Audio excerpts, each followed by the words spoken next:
Hello and welcome to another edition of Interviews with Hyperpolyglots at HYPIA. I'm the president, Dr. Usman Chohan, and today I have the pleasure of having one of our extremely talented hyperpolyglots, Kevin Faison, a member, to have a nice chat. Welcome, Kevin. Hi, glad to be here. Let's talk a little bit about which languages you speak and how incredibly long the list is, in my opinion. All Tell us right, what you speak. right. Okay, so natively English and Mandarin, and I mean, I'm a heritage speaker of Shanghainese as well, the local dialect.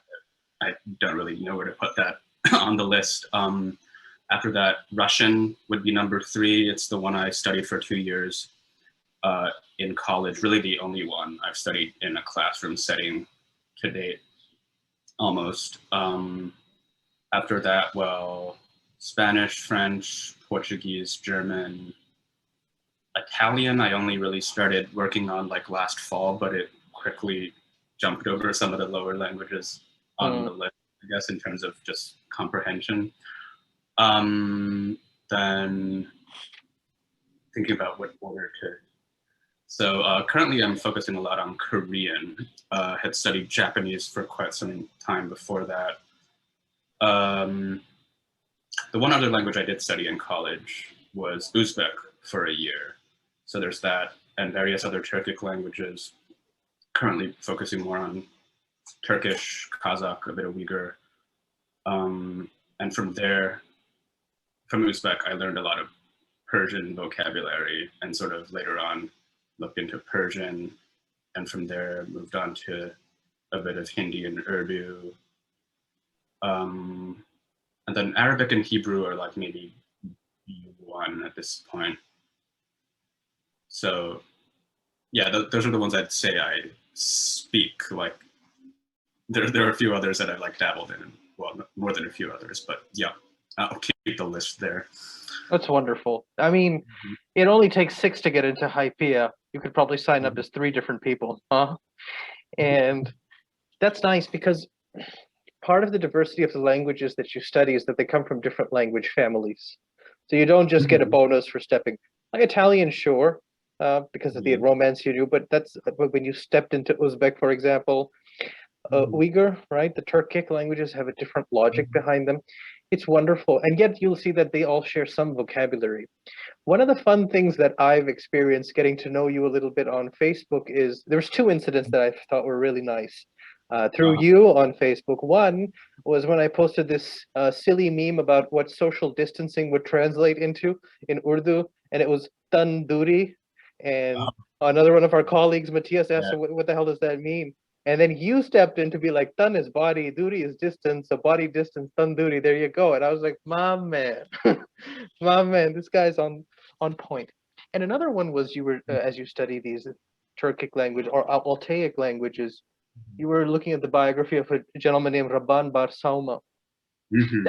I've never had the occasion to even talk to in real life or even comment on a post talking about Rabban Bar Sauma, but he's fascinating to me because as I was studying the biography of Genghis Khan, he was one of the people of a century later of so much impact, traveling from Mongolia to England and showing the vastness of his empire and how he lived there. And it's such an awesome story, and nobody Yeah. ever talks about this stuff, right? Mm-hmm.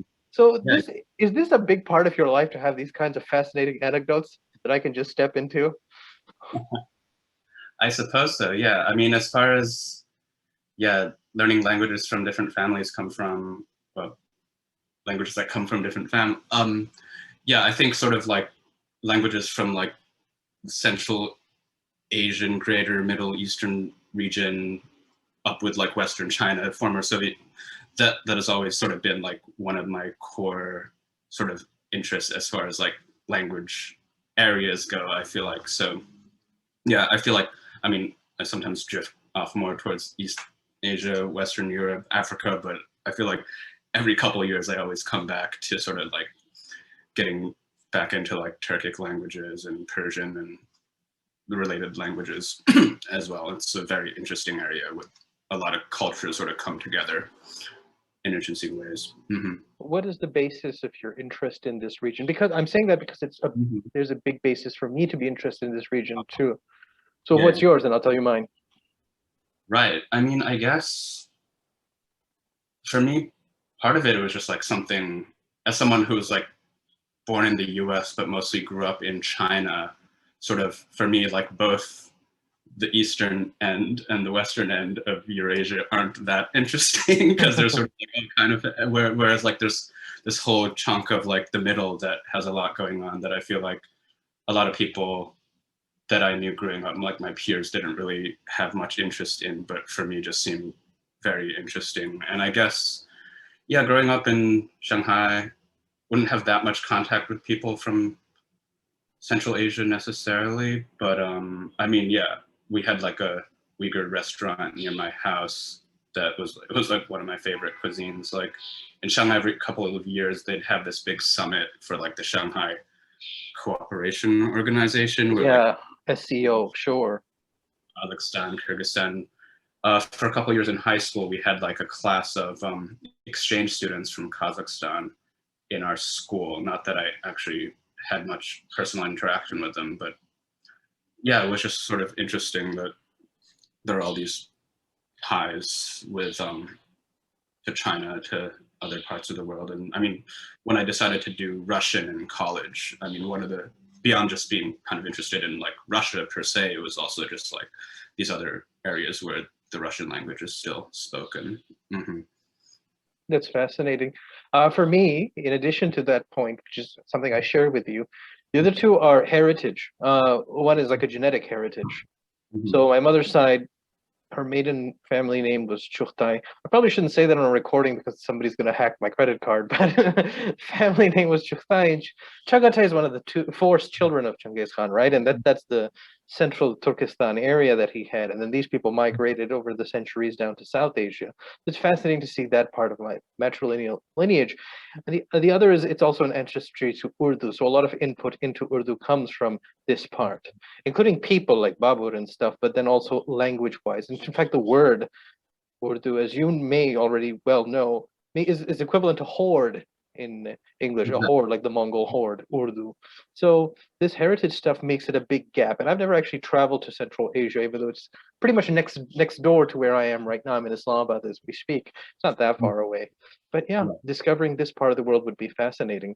What about beyond the, let's say, Indo-European, so the Europe-style languages, and then the Central Asia and the Far East. You also have an interest in Southeast Asia and Africa in terms of their languages. Is that correct?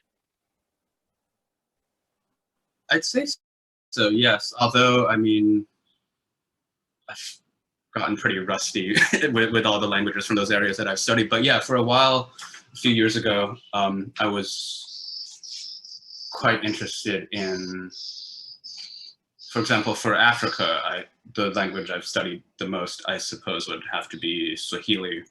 And I mean, there's a lot of connections with Arabic and Persian in terms of vocabulary also, which made it a bit easier to get into. I mean, I got into Lingala for a bit, Xhosa, just because it's fun to say, Xhosa. Yeah, I feel like I never got that deep into it. Well, I don't know, just like there were fewer opportunities to practice with random people I meet in New York City. So it's sort of, after a while, my attention drifted off somewhere else. But yeah, Amharic also was quite interesting because it's like a Semitic language related to Hebrew and Arabic. So I've spent a few months looking into that.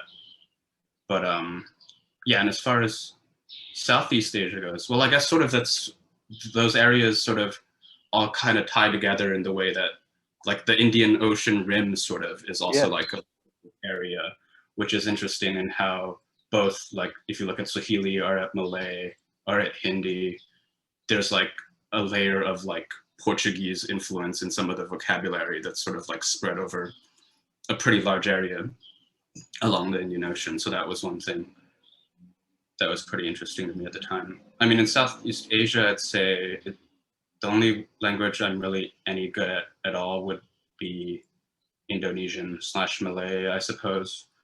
For the past year or so, I've been like slowly chipping away at a bit of Vietnamese, which knowing Chinese helps a lot with the vocabulary there. But yeah, just sort of slowly working on that as well. Would like to eventually take a look at Thai. or Tagalog, I hear the grammar is quite interesting in how it functions, but I don't know much about it. Yeah. And the way you describe the efforts is like working on it. And so it makes me wonder, how much time in a day are you able to give to language learning, and how it's distributed among languages on a regular day? How does your day play out? Right. Let's see. So I feel like before coronavirus, it would mostly be my commute to work and back would be about half an hour each way. So I would just be reading something like, so I would have like a guaranteed hour essentially there. I'd be reading something on my iPad, mostly textbooks for like the language I was currently learning. And then at work, I'd listen to stuff on YouTube in various languages, mainly sort of more newsy type stuff, but occasionally if I could find other types of podcasts or things, I listen to that as well. Nowadays, I feel like I have a bit more time just because, like, I don't know, working from home makes it a bit easier to just not having to commute. Yeah, I'd say something around 2 hours a day of between 1 and 2 hours of study, of like reading like a textbook or like something of that nature, and then just yeah, listening to things on the internet, usually like there's like, for example, one German news program I listen to regularly. There's like the BBC has, well, a daily Urdu broadcast and Hindi also, so that if I keep it up, I can listen to like half an hour of Hindi plus Urdu a day. And then, I mean, most of my like casual TV watching also tends to be in other languages nowadays. So like, I think I took a look at my records for my Netflix viewing the past year, and in 2020 I watched 400. That sounds like a lot, but that's the number that I recall right now. Yeah, well, hundreds of episodes of like Korean television in the past year to like really it helped with my speaking a lot.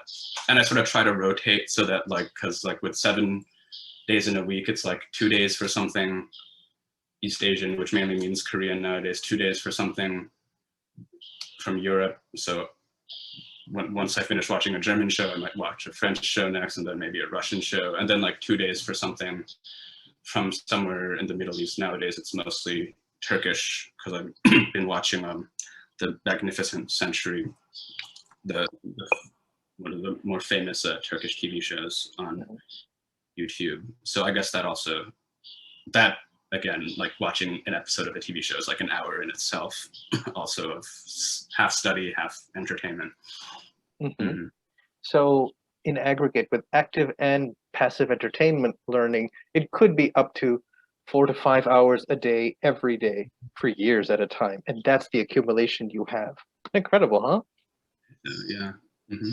And does your professional life draw upon this, or are they two distinct realms in your being?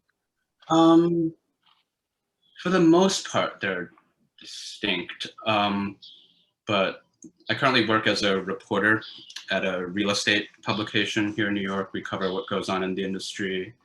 So yeah, I mean, New York real estate tends to be a little bit international. So there's like investors and developers with ties to other countries. One thing that was funny was, I think the foreign language I have to use the most at work is Hebrew, interestingly enough. So like I have to like read financial documents in Hebrew.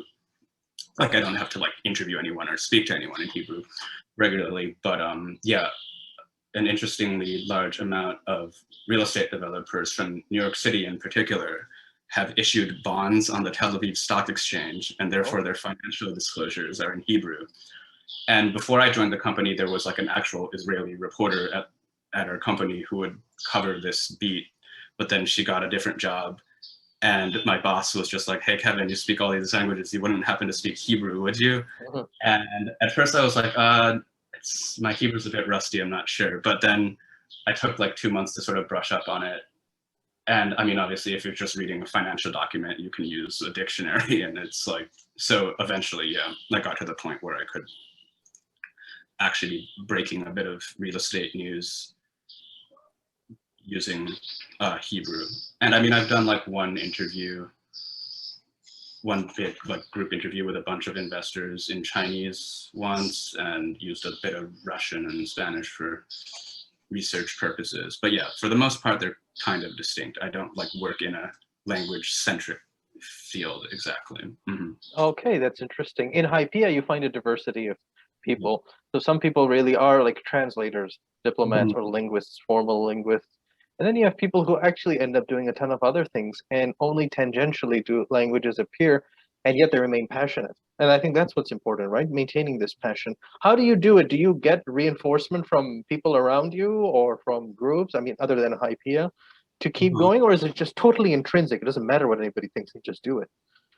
Well, I mean, here in New York, yeah, there's a good community of people I know who are also quite passionate about languages. And like we meet up pretty often now that, I mean, most people I know in New York, at least, we've got our second shots, and we've been meeting up like in real life again for the past month. Yeah, and there's like various events, language exchange type events in New York City tend to draw people from like all over the world. So that's usually pretty interesting, and that keeps me, just the idea that like on any given day I could run into someone who speaks like any language, like the language I'm focusing on or some other language, like that makes it interesting. I feel like it keeps me motivated as well. That's good. And the other thing about New York is you have things like the United Nations and ethnic communities, of course. So it's probably the best city to do what you want to do, would you say? Or is there another city that also appeals to you to live in? Well, I feel like, yeah, New York is pretty great for language stuff. Although I have been thinking about perhaps moving somewhere else for a bit, just because, I don't know, I've been living in New York for 12 years and would be interested in a change of scenery. I feel like among other places I've gone, I've also had like quite interesting experiences just running into people from all over the place. Like the last few times I've been back in Shanghai and gone to like language exchange events there, I've felt like it's basically as international as like a New York event sometimes, just in terms of people you run into.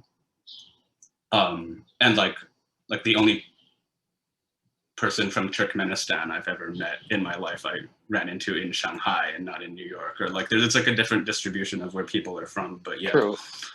plenty of Europeans, people from other parts of Asia, from Africa. And yeah, I feel like nowadays in a lot of cities, I guess the one thing that's different about New York is that it's not just, you don't have to just go to like an international like networking event. You can just like go to a restaurant and it'll be like someone like run by like people from various parts of the world. It's like more sort of like a street level internationalism that you get in New York that you don't get as much of in most other places. But you have other good options now, even in the Far East. That's very true. I spent time in Beijing, and I did meet everyone from everywhere. But I also carefully observed what you have mentioned, that the distribution of diversity was slightly different. More people from places you perhaps wouldn't see in North America, you did see here, and vice versa. That makes for an interesting topic. But you know, that's the magic of HYPIA. You could really be anywhere and be a part of this association. How has your experience been with HYPIA since you joined? What are your thoughts? It's been, I mean, I guess I was in one Zoom chat like the week after I was inducted into HYPIA, and yeah, it was a lot of fun just like getting to like talk to people from yeah, who sort of share this interest in languages.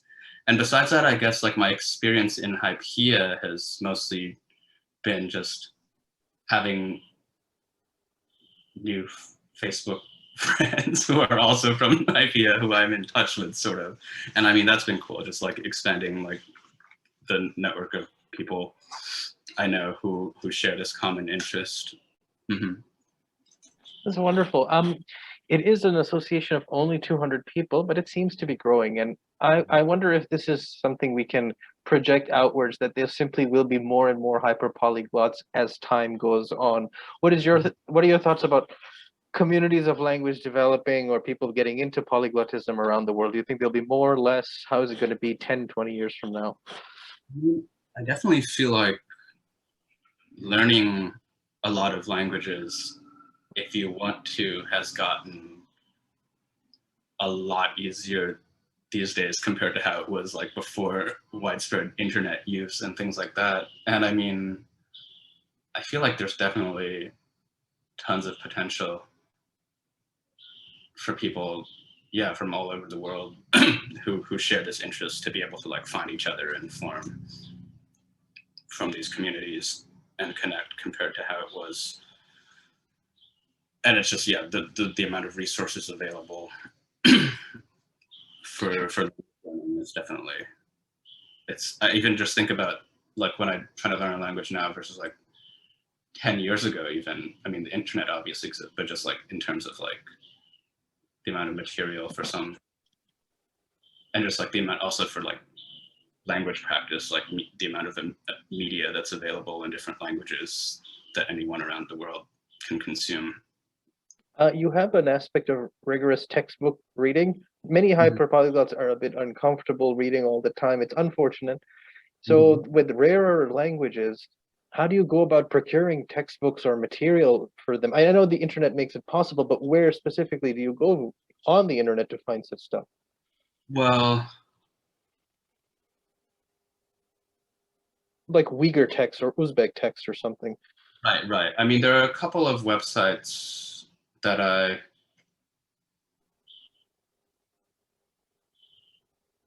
um, hmm. I don't know if I want to be discussing this on camera because I'm Oh, not I sure. get it. I say no more. All right. I know what we're saying, and I know say no more. But I know exactly where we're going. Russian websites and other places where you can, yeah, get PDFs of, yeah, things published. Well, that's exactly where I go, so say no more. All right. Yeah. I mean, yeah, I learned when I was learning Hindi, like one of the first textbooks I got for it, like that seemed better written than some of like the teach yourself Hindi that you can get in English, was like this Soviet era 3-volume Hindi textbook. And it was just like the content was like like kind of strange because it was like very communistic, but like the way they had explained like vocabulary and grammar was quite good. And I mean, yeah, I guess there are people just around the world like scanning books they find and uploading them onto the internet all over the place, including quite obscure things like, yeah, like various Uyghur textbooks published in China in the, and I guess for Uyghur, beyond, yeah, I mean, there's just like there are activists who want to preserve the Uyghur language and therefore like make these sorts of resources available for free for people in the community also. And it's like a lot of these are like books published in China in like the in like the 80s in particular, some more recently also, um, on a variety of topics. All right. But yeah, I understand what you mean. Maybe I just haven't made as much of an effort to find these sorts of rare books, so my experience is less, but it sounds very interesting, and it sounds like you've been very successful at procuring materials that you need for all the languages you're interested in. Knowing Russian has definitely helped a lot in terms of finding resources for Central Asian languages Hmm. also. That's been a key thing. It's like when I wanted to like look into Georgian for a bit, I mean, I think I found like 3 books in English, but a much larger amount of resources written in Russian for people who wanted to learn Georgian, for example. Hmm. And then with, there are some languages where, like with Uyghur, yeah, there's a good amount of English stuff, but also stuff published in China, good Now, textbooks. right. And so usually it's been an autodidactic thing for you. Mhm. And yet in college, you did take formal courses at the university level in Russian. What's the difference in experience for you taking the formal route versus informal or self-driven route? How does it Mhm. play out, in your opinion? Well, one thing I feel about sort of my language learning experience is that I'm just glad that I did Russian early because it's such a complicated, it just feels like Russian sort of made a lot of other languages in general like a bit easier to pick up, because you like if you want to speak Russian well, sort of you have to think about, oh, what role does this word play in the sentence, like, and like this action and things like that. And I mean, I guess it's true of like any language. Once you like learn one foreign language to a pretty high level, you sort of get a hang of how to go about it, and it makes learning the next language a bit easier. I mean, with Russian, I guess, yeah, it was a pretty hardcore curriculum. It was like an hour a day, 5 days a week, plus an extra hour on Thursdays just to focus on grammar for 2 years. And it was, and then after that, I lived in Russia for a summer. It was like a US State Department language exchange program. And I feel like